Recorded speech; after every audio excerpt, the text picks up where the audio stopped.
যিনি দায়িত্বরত কর্মকর্তা আছেন আর কি ট্রাফিক পুলিশের, ওনাদের জন্য আসলে খারাপ লাগে, মায়া হয়। এত রাতে পরিবার পরিজন ছেড়ে ডিউটিতে আছে উনি, অন ডিউটিতে সারা রাত এইভাবে ওনাকে কাজ করতে হয়। সেই সাথে আমারও বাসায় যাওয়ার খুব তাড়াহুড়া, যেহেতু একটার বেশি বাজে রাত। আম্মা একটা প্যারা দিতেছে কল করে বারবার। তো যাই হোক, এত রাতে বের হইছি। আমি আমি আসলে মেইনলি মানে রাতে ঘোরাঘুরি করতে আমার বেশি পছন্দ হয়, এটা অনেক আগে থেকেই। আমি রাতে বের হই, গাড়ি থাকলে গাড়ি নিয়ে বের হই, বাইক থাকলে বাইক নিয়ে বের হই, ট্যুরে যাই। তো এখন তো ট্যুর সেই আগের মতো আর হয় না। আমি মাঝখানে 3 বছরের মতো বাইক থেকে অনেক দূরে ছিলাম। তো সব মিলিয়ে আর কি রাতে স্টিল ঘোরাঘুরি করতে পছন্দ হয়, যদিও একটু রিস্কি ব্যাপার। বাট আমার কাছে মনে হয় যে আমি ঢাকায় পড়লাম, আমি born and brought up here in Dhaka. Plus হচ্ছে আমার বাবা মা, আমার চাচা চাচি ফুপি সবার ঢাকার জন্য মানে ওই একটা হ্যারম আছে আর কি। কিন্তু ছুরি বা চাপাতির কোপ খেয়ে আমাকে সব কিছু লুণ্ঠন করে সব কিছু নিয়ে গেলে তখন বের হবে আমার ভেতর থেকে যে আমি ঢাকায় পোলা, 0 টাকা তোলা। যাই হোক, it's pretty risky, but still রাতের বেলায় ঘোরাঘুরি করতে একাই একাই, মানে আমার আসলে কোনো পার্টনার নাই যাকে নিয়ে আমি ঘুরবো রাতে। আমার আসলে সেই মানুষটা নাই, বা সোলমেট ওরকম কেউই নাই। মাঝে মাঝে ফ্রেন্ডদের সাথে দেখা হয়, ফ্রেন্ড আসে, ও আর বাইক নিয়ে আসে, সামটাইমস কার নিয়ে আসে। টিএসিতে বসে একটু আড্ডা ফাড্ডা দেই, দেন চলে আসি।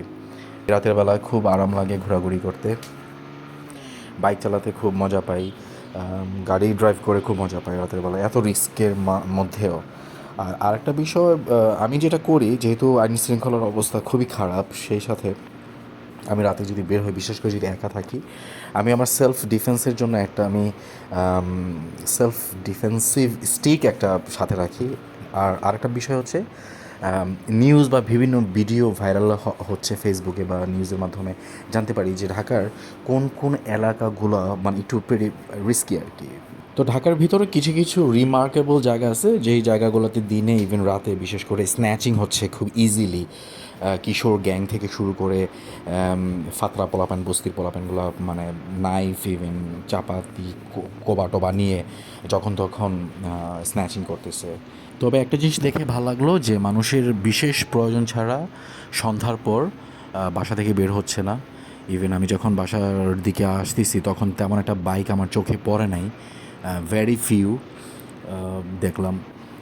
এটা খুব ভালো। সো দেশের পরিস্থিতি যেহেতু খুব বেশি খারাপ, বিশেষ কাজ ছাড়া রাতে ঘোরাঘুরি করার কোনো মানেই নাই। আমার মতো বলদ আমি আমার মতো স্টুপিড আমি ঘোরাঘুরি করি, কারণ আমার আসলে ঘরের মধ্যে না ফাপল লাগে, ভাল লাগে না, অসহ্য লাগে।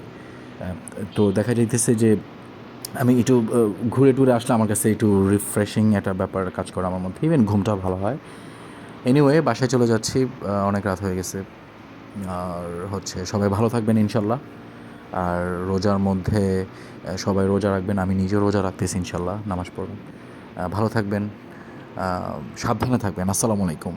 तू सो जाए मैं लिखूं, तू आ जाए मैं बैठ लिखूं, तू आ बैठे मेरे शाने पर सर रखे तू, मैं नींद कहूं तू सो जाए। चला एक ऐसी नज्म कहूं, जो लफ्ज कहूं वो हो जाए।